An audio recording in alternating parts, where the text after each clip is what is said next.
Hello friends, आज हम पढ़ेंगे परमाणु की संरचना, एटॉमिक स्ट्रक्चर। और परमाणु की संरचना में जैसा हम पहले भी देख चुके हैं कि एक परमाणु जो है वो एक खोखला गोला होता है जिसके केंद्र में एक भारी धनावेशित भाग होता है और परिधि में ऋण आवेशित इलेक्ट्रॉन चक्कर लगाते हैं। जो केंद्र का भारी धनावेशित भाग है जिसे हम नाभिक कहते हैं, न्यूक्लियस। और परिधीय जो भाग है, परिधीय भाग जो एक वृत्ताकार भाग होता है, इसे हम कहते हैं ऊर्जा स्तर, या इसे हम कहते हैं कक्ष, शेल, या इसे हम बोलते हैं कोश। कोश यानी कि शेल, ठीक है। कक्ष यानी ऑर्बिट, ऊर्जा स्तर यानी एनर्जी लेवल। तो आज हम परमाणु के बारे में डिटेल, उनके परमाणु के प्रतिरूपों के बारे में पढ़ेंगे, जिसमें थॉमसन परमाणु प्रतिरूप जो है, बोहर का परमाणु प्रतिरूप, रदरफोर्ड का परमाणु प्रतिरूप और क्वांटम संख्याएं वगैरह वगैरह जो इस टॉपिक में आती है। सबसे पहली बात करते हैं अपन, परमाणु के अंदर पाए जाने वाले फंडामेंटल पार्टिकल्स कौन से हैं। तो फंडामेंटल पार्टिकल्स ऑफ एटम, पहले भी मैंने आपको बताया है कि परमाणु में 3 मूलभूत कण होते हैं जिन्हें अपन इलेक्ट्रॉन, प्रोटॉन और न्यूट्रॉन कहते हैं। ई, पी और एन, इलेक्ट्रॉन, प्रोटॉन और न्यूट्रॉन, इन तीनों को अपन कहते हैं परमाणु के मूलभूत कण, ठीक है। इन तीनों पर आपको आवेश याद रखना है कितना है, इनका भार कितना है, इनकी खोज कैसे हुई और किन लोगों ने की, इनके बारे में आपको ध्यान रखना है। कुछ कणों के बारे में मैं आपको बताता हूं। सबसे पहला कण है परमाणु का इलेक्ट्रॉन। परमाणु का पहला कण है इलेक्ट्रॉन, जिसे अपन ई माइनस सिंबल से प्रदर्शित करते हैं। इलेक्ट्रॉन जो है, इसकी खोज, इलेक्ट्रॉन की खोज सर्वप्रथम की थी जे थॉमसन ने। इलेक्ट्रॉन की खोज जे थॉमसन ने की, लेकिन इलेक्ट्रॉन का जो नाम है इलेक्ट्रॉन, वो दिया था स्टोनी ने। इलेक्ट्रॉन नाम दिया स्टोनी। स्टोनी ने इलेक्ट्रॉन नाम दिया। इलेक्ट्रॉन पर आवेश कितना होता है, द चार्ज ऑन इलेक्ट्रॉन। तो इलेक्ट्रॉन पर चार्ज जो है वो आप याद रखिएगा, -1.6 इंटू 10⁻⁻19 कुलाम, ठीक है। नेगेटिव चार्ज होता है इलेक्ट्रॉन पर, ऋणावेशित कण है, चार्ज होता है -1.6 10⁻⁻19 कुलाम। और अगर ESU में पूछ ले तो 4.8 इंटू 10⁻⁻10 ESU। ESU का मतलब होता है इलेक्ट्रोस्टैटिक यूनिट, स्थिर वैद्युत इकाई। तो इलेक्ट्रॉन का स्थिर वैद्युत इकाई में आवेश होता है 4.8 इंटू 10⁻⁻10। फिर इलेक्ट्रॉन का भार, भार यानी कि द्रव्यमान। इलेक्ट्रॉन का द्रव्यमान कितना होता है, तो याद रखिएगा इलेक्ट्रॉन का द्रव्यमान होता है 9.1 इंटू 10⁻31 किलोग्राम। इलेक्ट्रॉन का द्रव्यमान 9.1 10⁻31 kg होता है, ठीक है। तो ये बातें आपको इलेक्ट्रॉन के बारे में ध्यान रखनी है। उसके अलावा 2-3 बातें जो मैंने आपको पहले भी बताई थी कि इलेक्ट्रॉन पर इसके अलावा 2-3 बातें और भी जो मैंने आपको पहले भी बताई थी कि इलेक्ट्रॉन पर आवेश की खोज किसने की। तो ध्यान रखना, इलेक्ट्रॉन पर आवेश की खोज सबसे पहले की थी मिलिकन ने। ये डायरेक्ट क्वेश्चन पूछते हैं रीट के एग्जाम में, सीधा सवाल आता है, एक साइंटिस्ट वाला क्वेश्चन पूछा जाता है एग्जाम में। तो ध्यान रखना कि मिलिकन ने की थी, और मिलिकन ने किस एक्सपेरिमेंट से की थी, तो उस एक्सपेरिमेंट का नाम है ऑयल ड्रॉप एक्सपेरिमेंट, तेल बूंद प्रयोग। तो मिलिकन ने सबसे पहले इलेक्ट्रॉन पर आवेश की खोज की थी तेल बूंद प्रयोग के द्वारा।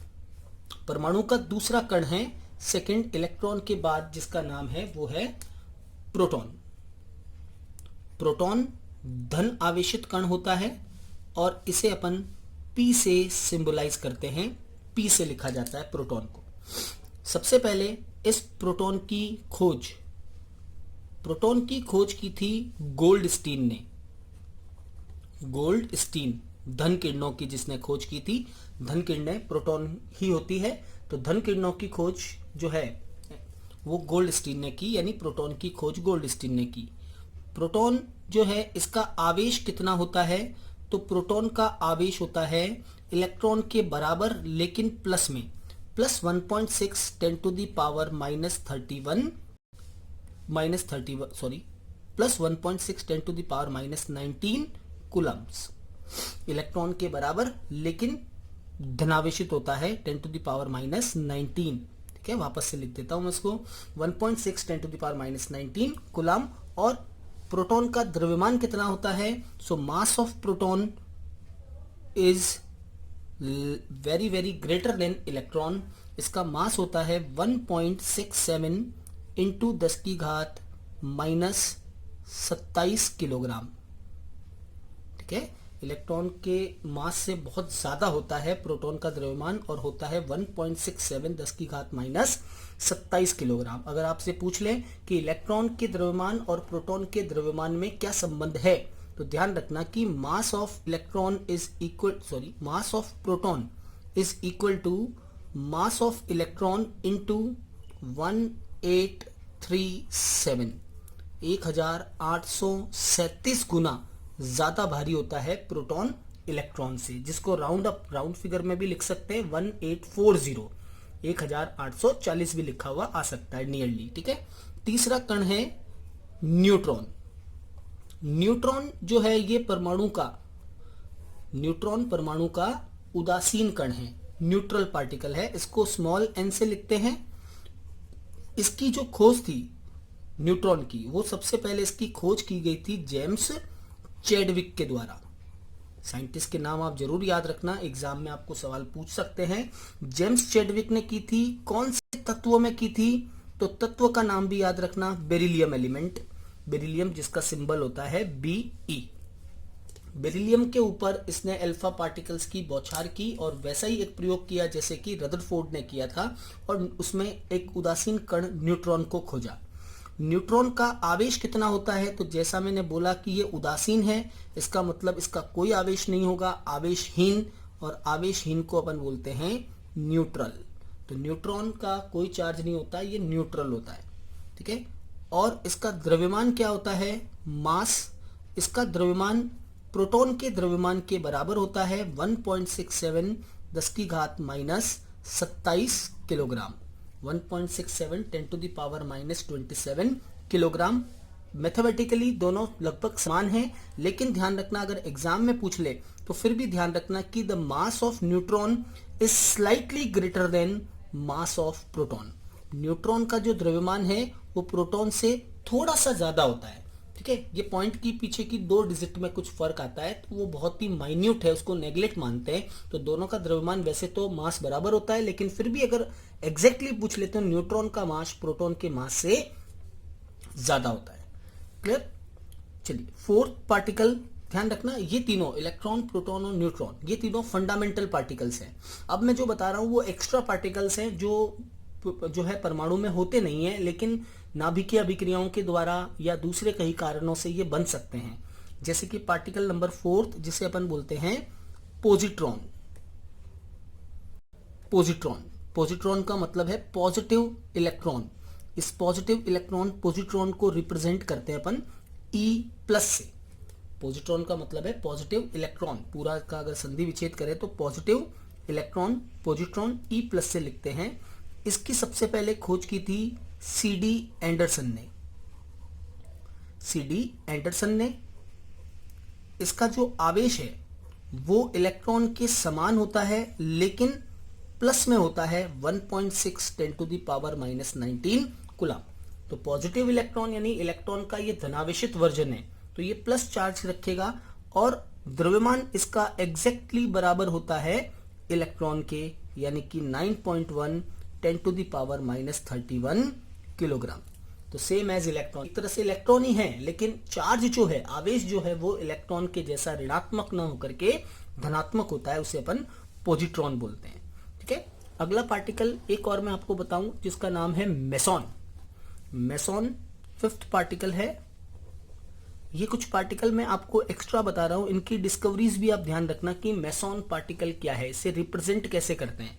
तो meson is represent by mu, इसको म्यू से रिप्रेजेंट करते हैं। ठीक है, और इसकी खोज सबसे पहले की थी युकावा ने। मेसॉन की डिस्कवरी की थी युकावा। ठीक है, मार्कोनी युकावा ने ये पार्टिकल क्या होता है, ये नाभिक के अंदर जो प्रोटॉन रहते हैं इतने सारे, उन प्रोटॉनों के बीच में जो प्रतिकर्षण होगा, रिपल्शन, वो उसको कम करने का काम करता है ये मेसॉन। ठीक है, ये मेसॉन न्यूट्रॉन और प्रोटॉन ग्रहण करते हैं ताकि उनके बीच में रिपल्शन यानी प्रतिकर्षण न हो और एक छोटे से एरिया में, एक छोटे से क्षेत्र में बहुत सारे प्रोटॉन एक साथ रह सके। भाई परमाणु का आकार, नाभिक का आकार कितना होता है? नाभिक का आकार होता है 1 फेम्टोमीटर, है ना। तो अगर अपन नाभिक के आकार की बात करें तो नाभिक का आकार होता है 1 FM, 1 फेम्टोमीटर मतलब 10⁻⁻15 मीटर। और उसके अंदर रहते हैं प्रोटॉन बहुत सारे, और अगर उन प्रोटॉनों में प्रतिकर्षण तो होगा ही क्योंकि सब पॉजिटिव है, उस प्रतिकर्षण को रिड्यूस करने का काम करता है मेसॉन। ठीक है, इस पर चार्ज जो है वो कुछ भी हो सकता है, यानी 0 भी हो सकता है, धनात्मक भी हो सकता है और ऋणात्मक भी हो सकता है। तो अपन लिख सकते हैं आवेश। इसका जो आवेश है वो कुछ भी हो सकता है, आवेश 0 भी हो सकता है, न्यूट्रल, पॉजिटिव भी हो सकता है और नेगेटिव भी हो सकता है। और इसका जो द्रव्यमान है, मास जो है इसका, वो इलेक्ट्रॉन से तो ज्यादा होता है लेकिन प्रोटॉन से क्या होता है, कम। तो इसका मास इलेक्ट्रॉन से ज्यादा लेकिन प्रोटॉन से कम होता है। तो दीज आर सम पार्टिकल्स, वैसे और भी खूब सारे हैं लेकिन हायर लेवल एजुकेशन में वो काम आते हैं। अभी अपने को 3 पार्टिकल्स याद रखने हैं जो 10th क्लास बुक में है, इलेक्ट्रॉन, प्रोटॉन और न्यूट्रॉन, जो परमाणु जिनसे मिलकर बना होता है। और इनकी खोजों के बारे में, इनकी डिस्कवरीज के बारे में, इनके साइंटिस्ट के नेम अपने को ध्यान रखने हैं। चलिए आगे बढ़ते हैं। यहां से स्टार्ट होता है परमाणु की संरचना के, परमाणु क्या है। अब ये परमाणु संरचना कैसे आगे बढ़ी, तो उसके लिए एक पॉइंट आता है जिसे अपन कहते हैं इलेक्ट्रोमैग्नेटिक वेव्स, विद्युत चुंबकीय तरंगे। सबसे इंपॉर्टेंट टॉपिक है, एग्जाम के अंदर इसके सवाल पूछे जाते हैं कि इलेक्ट्रोमैग्नेटिक वेव्स, विद्युत चुंबकीय तरंगे क्या है। So next point is electromagnetic waves. Electromagnetic waves Hindi में कहते हैं विद्युत चुंबकीय तरंगे। ठीक है, EMW शॉर्ट में अपन लिख सकते हैं, EMW, इलेक्ट्रोमैग्नेटिक वेव्स। देखें इलेक्ट्रोमैग्नेटिक वेव्स क्या होती हैं। जैसे अपन बात करते हैं किसी कण की, मान लीजिए ये कोई एक गतिशील कण है, लाइक इलेक्ट्रॉन, प्रोटॉन या न्यूट्रॉन या कोई भी गतिशील कण है। जब कोई गतिशील कण गति करता है ना, तो जब वो गति चालू करता है, स्टार्ट करता है, तो अपन जानते हैं भाई कि अगर इलेक्ट्रॉन चलेगा तो इलेक्ट्रॉन के चारों तरफ क्या उत्पन्न होगा, एक विद्युत क्षेत्र। इलेक्ट्रॉन चलता है तो क्या उत्पन्न करता है, विद्युत क्षेत्र उत्पन्न करता है, इलेक्ट्रिक फील्ड। और इस इलेक्ट्रिक फील्ड को अपन ने लिख दिया E vector. E vector means electric field. ठीक है, लेकिन अपन ये भी जानते हैं कि अगर कहीं विद्युत क्षेत्र उत्पन्न होता है तो विद्युत क्षेत्र उत्पन्न होने के बाद चुंबकीय क्षेत्र को उत्पन्न करता है, मैग्नेटिक फील्ड को जनरेट करता है। तो जैसे ही इलेक्ट्रिक फील्ड बनेगा, ये अपने आसपास क्या करेगा, मैग्नेटिक फील्ड यानी चुंबकीय क्षेत्र को उत्पन्न करेगा। और ये मैग्नेटिक फील्ड है जिसे हम लिखते हैं B वेक्टर से, मैग्नेटिक फील्ड। वापस से सुनना, जब कोई आवेशित कण गति करता है तो उसके चारों ओर एक चुंबकीय क्षेत्र, एक विद्युत क्षेत्र और एक चुंबकीय क्षेत्र उत्पन्न होता है। ये विद्युत क्षेत्र और चुंबकीय क्षेत्र जो है वो एक दूसरे के परपेंडिकुलर यानी कि लंबवत व्यवस्थित होते हैं।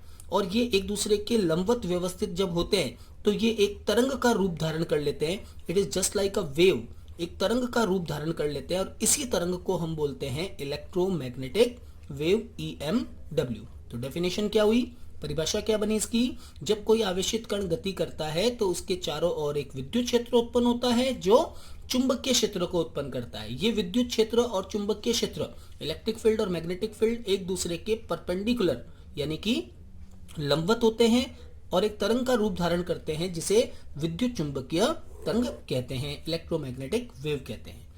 क्लियर, यानी कि एक इलेक्ट्रोमैग्नेटिक वेव, विद्युत चुंबकीय तरंगों में क्या क्या प्रॉपर्टीज हुई। तो इलेक्ट्रोमैग्नेटिक वेव्स में कुछ बातें आपको ध्यान रखनी है, कौन सा स्टेटमेंट सही है या कौन सा स्टेटमेंट गलत है, इस टाइप से कुछ भी सवाल आपको पूछ सकते हैं। तो पहली बात, इलेक्ट्रोमैग्नेटिक वेव्स EMW में क्या होता है, एक चुंबकीय क्षेत्र होता है जो लंबवत होता है विद्युत क्षेत्र के और लंबवत होता है जो पार्टिकल है, जो कण है, उसकी गति। ठीक है, कण की गति, मतलब तीनों ही चीजें एक दूसरे के, पार्टिकल मोशन, तीनों ही एक दूसरे के परपेंडिकुलर होते हैं। पार्टिकल जिस वे में गति कर रहा है उसके परपेंडिकुलर यानी लंबवत बनेगा विद्युत क्षेत्र और उसके लंबवत बनेगा चुंबकीय क्षेत्र। तो एक दूसरे के लंबवत होते हैं तीनों। दूसरा, एक विद्युत चुंबकीय तरंग जो है, तरंगे खूब होती हैं विद्युत चुंबकीय तरंगे, जैसे कि रेडियो तरंगे, कॉस्मिक तरंगे, एक्स किरणें, गामा किरणें, ultraviolet, UV, visible, VIB, microwaves, खूब सारी होती हैं, मैं बताऊंगा आगे आपको। तो विद्युत चुंबकीय तरंगे बहुत सारी है, उसमें ध्यान रखना कि सभी इलेक्ट्रोमैग्नेटिक वेव्स का जो वेग है, वेलोसिटी जो है, वेग, वो प्रकाश के वेग के बराबर होता है 3 × 10⁸ मीटर पर सेकेंड। सभी विद्युत चुंबकीय तरंगों की वेलोसिटी, वेग, प्रकाश के वेग के समान, सभी प्रकाश के वेग के समान चलेगी, चाहे वो एक्सरे हो, चाहे वो यूवी हो, पराबैंगनी हो, चाहे वो आईआर अवर्तलाल हो, या गामा किरणें हो, या कॉस्मिक किरणें हो, या रेडियो तरंगे हो। ठीक है, इन सब का वेग प्रकाश के वेग के समान होता है। कब? निर्वात में। ठीक है, तो ये भी ध्यान रखना आप, ये निर्वात में प्रकाश के वेग के समान चलती है सभी। एक और बात, इनका संचरण निर्वात में हो सकता है, मतलब इनके संचरण के लिए माध्यम की आवश्यकता नहीं होती है। तो संचरण के लिए माध्यम, मीडियम इज नॉट रिक्वायर्ड, माध्यम की आवश्यकता नहीं होती है। ध्यान रखना, माध्यम की आवश्यकता नहीं होती है। Do not required any medium for travelling, इनको संचरित होने के लिए माध्यम नहीं चाहिए। कहने का मतलब है ये निर्वात में भी गति कर सकती है। जबकि ध्वनि तरंगे क्या होती है? ध्वनि तरंगे जो है यांत्रिक, मैकेनिकल वेव्स होती है, उनको अगर आगे बढ़ना है तो बीच में हवा चाहिए, माध्यम चाहिए। माध्यम नहीं होगा तो ध्वनि तरंगे नहीं संचरित हो सकती। अपन यूं कह सकते हैं कि ये तरंगे ध्वनि तरंगों से भिन्न है। ठीक है, चलिए पॉइंट नंबर 4, चौथा पॉइंट, एक विद्युत चुंबकीय तरंग जो है वो अपन कुछ इस प्रकार से बनाते हैं। देखें, इलेक्ट्रोमैग्नेटिक वेव्स या कोई भी तरंग है तो अपन उसको कुछ ऐसे बना सकते हैं। ठीक है, इसमें क्या होता है, कोई भी तरंग एक बार तो क्या होती है, अधिकतम ऊंचाई का आयाम लेती है, फिर वापस ऋणात्मक में अधिकतम ऊंचाई पे जाती है, फिर वापस धनात्मक अधिकतम ऊंचाई, फिर ऋणात्मक अधिकतम ऊंचाई। इस प्रकार से एक तरंग जो है वो गति करती है। ठीक है, ये एक मान लीजिए विद्युत चुंबकीय तरंग है। और विद्युत चुंबकीय तरंग का सबसे सिंपल एग्जांपल आप बोल दो प्रकाश, लाइट। लाइट क्या है? एक विद्युत चुंबकीय तरंग है। ठीक है, विद्युत चुंबकीय तरंग में ध्यान रखना कि ये जो सबसे अधिकतम आयाम वाली स्थिति है और ये सबसे अधिकतम आयाम यानी एम्पलीट्यूड है, आयाम। एक तरंग जो होती है वो दो चीजों में संचरित होती है, पहले अधिकतम धनात्मक की तरफ जाती है, फिर अधिकतम ऋणात्मक की तरफ गति करती है। ये जो दो क्रमागत उभार है, इन उभारों को बोलते हैं श्रृंग, और जो ये हैं नीचे की तरफ, इनको बोलते हैं गर्त। ये है तरंगों के गर्त। ठीक है, जो दो क्रमागत श्रृंग है या दो क्रमागत गर्त है, उसके बीच की जो डिस्टेंस है, ये दूरी, इसको बोलते हैं लैम्बडा, और लैम्बडा को बोलते हैं अपन तरंग दैर्ध्य। ठीक है, तरंग दैर्ध्य लैम्बडा। तो लैम्बडा क्या है, देखें ध्यान से, लैम्बडा का मतलब होता है, ये है लैम्बडा, और इसको बोलते हैं दो क्रमागत, क्रमागत मीन्स कंटिन्यूअस, दो क्रमागत श्रृंग या गर्त के मध्य की दूरी, तरंग दैर्ध्य कहलाती है। ठीक है, the distance between two continuous crest और ट्रफ। ठीक है, ये नीचे जो है इनको ट्रफ्स बोलते हैं, गर्त, और इन्हें बोलते हैं उभार या श्रृंग, क्रेस्ट। तो दो लगातार कंटिन्यूअस श्रृंग या गर्तों के बीच की दूरी को लैम्बडा बोलते हैं, तरंग दैर्ध्य को। तो लैम्बडा से रिप्रेजेंट करते हैं और इसको बोलते हैं तरंग दैर्ध्य। ठीक है, लैम्बडा। तो लैम्बडा एक तरह से क्या है, दूरी है, डिस्टेंस है। तो इसकी यूनिट भी क्या होगी, वही यूनिट होगी जो डिस्टेंस की होगी। डिस्टेंस की यूनिट क्या होती है, तो अपन बहुत सारी यूनिट बना सकते हैं, जैसे कि सबसे कॉमन होती है पिकोमीटर, पीएम, या फेम्टोमीटर, एफएम, या नैनोमीटर, एनएम, या एंगस्ट्रॉम। ठीक है, या माइक्रोमीटर, या फिर सेंटीमीटर, या मिलीमीटर। कोई भी इनमें से आपको दी हुई हो सकती है एग्जाम में। आपको इनके कन्वर्जेंस ध्यान रखने हैं। कन्वर्जेंस का मतलब इनका मीनिंग याद रखना है। जैसे 1 पिकोमीटर का मतलब होता है 10⁻⁻12 मीटर, 10 की घात -12 मीटर को बोलते हैं 1 पिकोमीटर। फेम्टोमीटर का मतलब होता है 10 की घात -15 मीटर, इसको फर्मी मीटर भी बोल सकते हैं। नैनोमीटर का मतलब होता है 10 की घात -9 मीटर। एंगस्ट्रॉम का मतलब होता है 10 की घात -10 मीटर। माइक्रोमीटर का मतलब होता है 10 की घात -6 मीटर। Micro means 10⁻⁻⁶। और सेंटीमीटर का मतलब होता है 10⁻⁻² मीटर। तो इनमें से कोई भी यूनिट आपको दी हो सकती है, ध्यान रखना, ठीक है। तो इनकी कन्वर्जेंस ध्यान रखना। अगर फेम्टो में दे रखा है तो मीटर में कैसे बदलेंगे, 10⁻⁻15 से गुणा कर दो, वो मीटर में आ जाएगा। क्लियर। तो लैम्बडा की डेफिनेशन क्लियर हुई। दो क्रमागत सुरंग या गर्त के बीच की दूरी को तरंग दैर्ध्य कहते हैं। इसका मतलब ये एक तरह से आप इसको सिंपल वर्ड्स में कह सकते हो, ये तरंग की लंबाई है। It is the length of wave, तरंग की लंबाई। ये लैम्बडा जितना ज्यादा होगा इसका मतलब तरंग की लंबाई उतनी ज्यादा है, और ये लैम्बडा जितना कम होगा मतलब तरंग की लंबाई उतनी कम है। क्लियर। चलिए आगे बढ़ते हैं। Next point number 5। तरंग दैर्ध्य के बाद एक और पॉइंट आता है जिसे अपन कहते हैं आवृत्ति, फ्रीक्वेंसी। अब फ्रीक्वेंसी क्या चीज है, आवृत्ति किसे कहेंगे अपन। फ्रीक्वेंसी का मतलब होता है कि एक पर्टिकुलर पॉइंट, जैसे मान लीजिए ये एक बिंदु है, ये कोई एक बिंदु है, और इस बिंदु से 1 सेकंड में कितने तरंग दैर्ध्य पास हो रहे हैं इन 1 सेकंड, ठीक है। एक निश्चित बिंदु से 1 सेकंड में गुजरने वाली तरंग दैर्ध्य की संख्या, किसी बिंदु से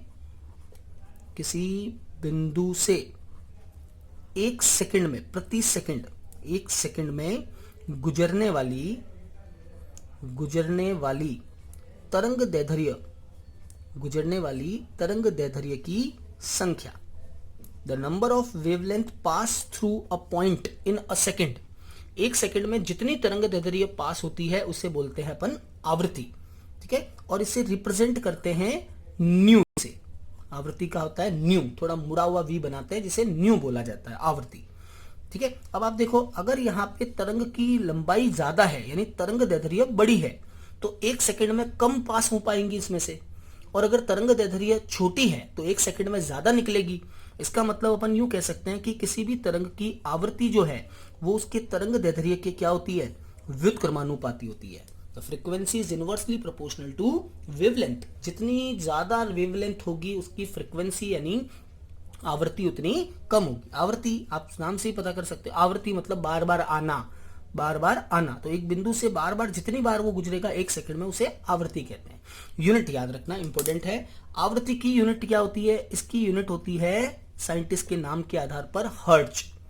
आवृत्ति की इकाई होती है हर्ट्ज। एक साइंटिस्ट है जिसके नाम के आधार पर इसकी इकाई को सेट किया, या फिर इसकी इकाई होती है प्रति सेकंड, है ना, 1 सेकंड में गुजरने वाली, तो सेकंड इनवर्स प्रति सेकंड, या प्रति सेकंड को अपन सीपीएम भी बोल सकते हैं। सीपीएम का मतलब होता है साइकिल पर सेकंड, चक्कर प्रति सेकंड। देखो एक चक्कर निकला है, यहां से ये एक चक्कर पूरा, ये दूसरा चक्कर, ये तीसरा चक्कर, मतलब कितने चक्कर वो वापस काट रही है, तो उसे बोलते हैं साइकिल पर सेकंड, सीपीएम।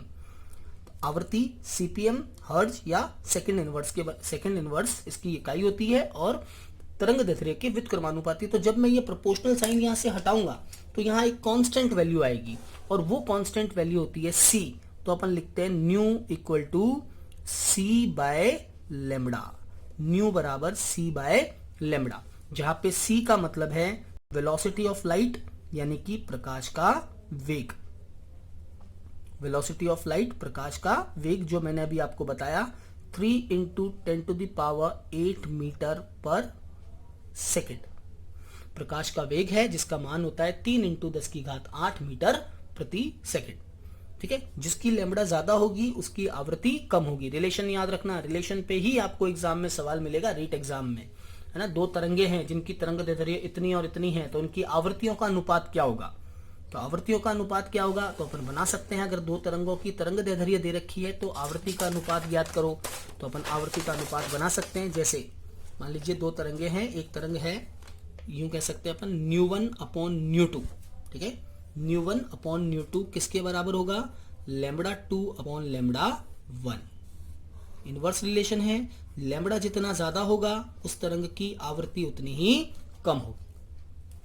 जितना ज्यादा लैम्बडा उसकी आवृत्ति उतनी कम। फॉर एग्जाम्पल मान लीजिए 2 तरंगे हैं, एक की तरंग दैर्ध्य है 5000 एंगस्ट्रॉम और एक की तरंग दैर्ध्य है 5000 पिकोमीटर। ठीक है, तो उनकी फ्रीक्वेंसी का रेशियो क्या होगा, आवर्तियों का अनुपात क्या होगा, तो ν1 अपॉन ν2 इक्वल टू λ2 अपॉन λ1। ठीक है, अब देखो ये एक यूनिट में नहीं है ना, ये सेम यूनिट में नहीं है, दोनों अलग अलग यूनिट में दे रखा है, एक एंगस्ट्रॉम में है, एक पिकोमीटर में है। तो आप दोनों को ही पहले मीटर में रख के ही सॉल्व करेंगे, तभी अनुपात बनेगा, नहीं तो अनुपात नहीं बन पाएगा। तो पहले दोनों को मीटर में बदल दो, ν1 अपॉन ν2 इक्वल टू λ2 अपॉन λ1, और λ2 है 5000, जो बाद में लिखा होता है 2 होता है, जो पहले लिखा था 1 होता है, तो ये 1 हो गया, ये 2 हो गया, that means 5000 into 10⁻⁻12, 5000 into 10⁻⁻12 picometre के लिए, और 5000 एंगस्ट्रॉम यानी 10⁻⁻10। एंगस्ट्रॉम तो 10⁻⁻10 ही होता है, कैंसिल आउट हो गया, 3 0 से 3 0 कट गए, 5 से 5 कैंसिल आउट हो गया, 10⁻12 से 10⁻10 कट गया, तो ऊपर रह गया 10⁻2, यानी कि ν1 अपॉन ν2 इक्वल टू 10⁻⁻2/1, और 10⁻⁻2 को नीचे ले आओ तो हो जाएगा 10⁻+2 यानी कि 100। सो ν1 अपॉन ν2 बराबर 1/100। क्लियर, ν1 अपॉन ν2 इक्वल टू 1/100, ये आपका आंसर हो गया। समझ में आ गई बात। तो आवर्ती का मतलब क्या हुआ, एक सेकंड में गुजरने वाली तरंग दैर्ध्य की संख्या, और तरंग दैर्ध्य क्या है, दो स्रग और दो गर्तों के बीच की डिस्टेंस, दूरी को अपन तरंग दैर्ध्य बोलते हैं। चलिए नेक्स्ट पॉइंट नंबर 5 के बाद है पॉइंट नंबर 6। एक और वर्ड आता है जिसे बोलते हैं तरंग संख्या। ठीक है, इलेक्ट्रोमैग्नेटिक वेव्स, विद्युत चुंबकीय तरंगों में तरंग के साथ में एक और वर्ड जुड़ता है जिसे बोलते हैं तरंग संख्या, वेव नंबर। तरंग संख्या को अपन बोलते हैं wave number.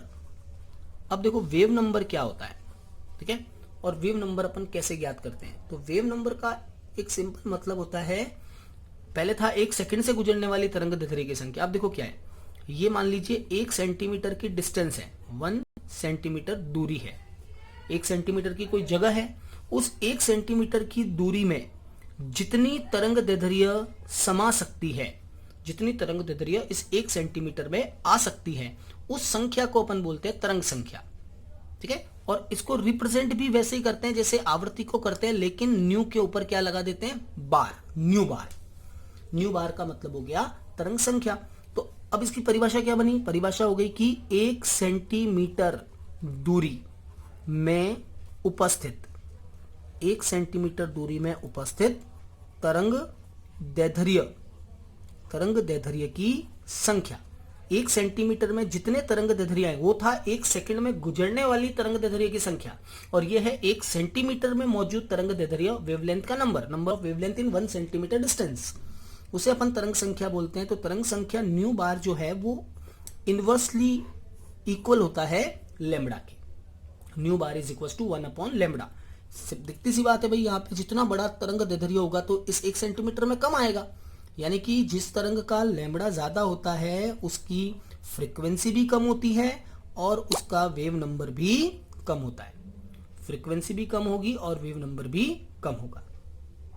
Clear, wave number को न्यू बार से रिप्रेजेंट करते हैं। अब इसकी यूनिट आप खुद बनाइए, रट्टे नहीं कुछ भी, आप खुद बनाओ। सेंटीमीटर में है ये, पर सेंटीमीटर, 1 सेंटीमीटर में, तो पर सेंटीमीटर में कितने होंगे, इसका मतलब इसकी यूनिट क्या हो गई, इसकी यूनिट हो गई सेंटीमीटर इनवर्स प्रति सेंटीमीटर। तो सेंटीमीटर इनवर्स या मीटर इनवर्स, अगर मीटर में है तो मीटर इनवर्स, और सेंटीमीटर में तो सेंटीमीटर इनवर्स। अगर एंगस्ट्रॉम में है तो एंगस्ट्रॉम इनवर्स हो जाएगा सीधे ही। अब देखो आप यहां से इस फॉर्मूले को और मॉडिफाई कर सकते हो। ठीक है, न्यू, वी नो दैट कि न्यू इक्वल्स टू क्या होता है, we know that nu equals to c by lambda, और यहाँ सी बाय लेमडा में आपको 1/λ दिख रहा है ना, 1/λ, सी को हटा दो, 1/λ। तो 1/λ क्या है, न्यू बार के इक्वल है, तो अपन लिख सकते हैं न्यू इक्वल, सॉरी ये न्यू है ना, तो अपन लिख सकते हैं nu equal to nu bar into c. So another formula is nu equal to nu bar into c, because nu equal to c by lambda होता है, और 1/λ की जगह न्यू बार आ गया, तो nu equal to nu bar into c. यहां से अपन डायरेक्टली अगर आपको आवर्ती दे रखी है तो सीधे ही तरंग संख्या ज्ञात कर सकते हो, या तरंग संख्या दे रखी है तो सीधे ही उसकी आवृत्ति ज्ञात कर सकते हैं। समझ में। तो तरंग, विद्युत चुंबकीय तरंग के बारे में अपन ने 5 पॉइंट पढ़े कि विद्युत चुंबकीय तरंगें क्या होती है। क्लियर। अब देखो बहुत सारी विद्युत चुंबकीय तरंगें हैं, जब इन सभी विद्युत चुंबकीय तरंगों को हम बढ़ते हुए क्रम में अरेंज करते हैं, किसके बढ़ते हुए क्रम में, इनको बढ़ते हुए क्रम में जमाते हैं तरंग दैर्ध्य के बढ़ते हुए क्रम में, तब हमको एक स्पेक्ट्रा प्राप्त होता है। बहुत इंपॉर्टेंट है रीड के एग्जाम के लिए या कोई भी आरएस का या फर्स्ट ग्रेड का जो जनरल साइंस का पेपर है उसमें, कि विद्युत चुंबकीय तरंग स्पेक्ट्रम क्या है, उसका सीरीज क्या है, क्रम क्या है। तो देखें विद्युत चुंबकीय तरंग स्पेक्ट्रम क्या होता है। तो जब अपन सभी तरंगों को उनकी तरंग दैर्ध्य के बढ़ते हुए क्रम में जमाते हैं, ये सभी तरंगे मीन्स सबसे पहले है कॉस्मिक, देखना ध्यान से, कॉस्मिक रेज, कॉस्मिक, फिर है गामा रेज, गामा किरणें, गामा के बाद है एक्स रेज, एक्स तरंगे, एक्स रेज के बाद है यूवी, पराबैंगनी, यूवी के बाद है विजिबल, VIS या VIB, VIS भी लिख सकते हो, VIB भी लिख सकते हैं, विजिबल, विजिबल दृश्य। उसके आगे है IR, इंफ्रारेड, उसके आगे है MW, माइक्रोवेव्स, और उसके आगे है रेडियो तरंगे, रेडियो वेव्स। ठीक है, ध्यान से देखना इसको, इस पे आपको एग्जाम में सवाल पूछ सकते हैं। ये चीज क्या है, जब हम अलग अलग अलग अलग जो विद्युत चुंबकीय तरंगे हैं उनको हम बढ़ते हुए क्रम में जमाते हैं।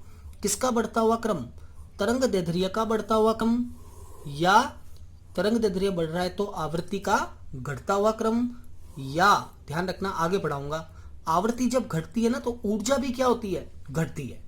तरंग की ऊर्जा आवृत्ति पर निर्भर करती है। अगर आवृत्ति ज्यादा है तो ऊर्जा भी ज्यादा होगी, आवृत्ति कम है, फ्रीक्वेंसी कम है तो एनर्जी भी कम होगी। तो अब जब अपन विभिन्न तरंग को जो है विद्युत चुंबकीय तरंगों को तरंग दैर्ध्य के बढ़ते क्रम में या आवृत्ति के घटते क्रम में या ऊर्जा के घटते क्रम में जमाते हैं तो एक स्पेक्ट्रम प्राप्त होता है। इसी स्पेक्ट्रम को अपन बोलते हैं विद्युत चुंबकीय तरंग स्पेक्ट्रम, इलेक्ट्रोमैग्नेटिक वेव स्पेक्ट्रा से बोलते हैं, इलेक्ट्रोमैग्नेटिक वेव स्पेक्ट्रा, विद्युत चुंबकीय तरंग स्पेक्ट्रा। ठीक है, तो क्या होता है विद्युत चुंबकीय तरंग स्पेक्ट्रा, जब हम विभिन्न विद्युत चुंबकीय तरंगों को तरंग दैर्ध्य के बढ़ते हुए क्रम में जमाते हैं तो एक जो है सीरीज प्राप्त होती है जिसे हम विद्युत चुंबकीय तरंग स्पेक्ट्रा या स्पेक्ट्रम कहते हैं। ध्यान रखना कॉस्मिक की लैम्बडा सबसे क्या होगी, कम, और रेडियो तरंग की लैम्बडा क्या होगी, सबसे ज्यादा। क्लियर। बीच में जो एरिया आ रहा है विजिबल, यहां आप ध्यान रखना, ये बहुत बार पूछते हैं कि विजिबल का रेंज कितना होता है। तो विजिबल का रेंज कितना होता है मैं यहां लिख के बता रहा हूं आपको। विजिबल, अगर अपन को पूछ ले कि विजिबल का परास क्या है, रेंज क्या है, कहां से कहां तक का क्षेत्र विजिबल होता है, तो ध्यान रखना 400 नैनोमीटर से 700 नैनोमीटर, 400 से 700 नैनोमीटर का जो रेंज है उसे अपन बोलते हैं दृश्य क्षेत्र, विजिबल रेंज। 400 नैनोमीटर से 700 नैनोमीटर, कुछ बुक्स में ये अलग भी दे रखा है 350 से 750, लेकिन ऑथेंटिक यही है 400 से लगा के 700 नैनोमीटर का जो रेंज है इसे हम बोलते हैं विजिबल, जिसमें टोटल 7 रंग जो है वो अपने को मिलते हैं जिन्हें अपन बोलते हैं विबग्योर, VIBGYOR। ये 7 कलर्स हैं, violet, indigo, blue, green, yellow, orange और रेड, विबग्योर कहते हैं। ठीक है, तो इनमें भी ध्यान रखना कि विबग्योर में जो वॉयलेट है उसकी वेवलेंथ सबसे कम है और जो रेड है उसकी वेवलेंथ सबसे ज्यादा है। ठीक है, रेड की वेवलेंथ सबसे ज्यादा होती है और वॉयलेट की सबसे कम होती है। ये तो स्पेक्ट्रा है। ठीक है, मैं आपको रेडियो वेव्स का अगर बताऊं तो रेडियो वेव्स की वेवलेंथ 0.1, ठीक है, 0.1 सेंटीमीटर से भी क्या होती है, ज्यादा होती है। 0.1 सेंटीमीटर से ज्यादा होती है रेडियो वेव्स। और जो कॉस्मिक रेज हैं उनकी वेवलेंथ 10⁻³ नैनोमीटर से भी क्या होती है, कम, 10⁻³ नैनोमीटर से भी कम होती है। ये पूरा एक रेंज है। ठीक है, 10⁻³ से 0.1 सेंटीमीटर। बीच में और भी बहुत सारी तरंगें आती है, मैं नाम बता दूं, कॉस्मिक, गामा कहते हैं इसको बोलते हैं एक्स किरणें, पराबैंगनी, अल्ट्रावायलेट, ये है विजिबल दृश्य, फिर IR अवरक्तलाल, MW मीन्स सूक्ष्म तरंगे, माइक्रोवेव्स, और रेडियो वेव्स। यहां आते हैं विबग्योर के ऊपर वापस एक बार एक क्वेश्चन क्लियर करना यहां से।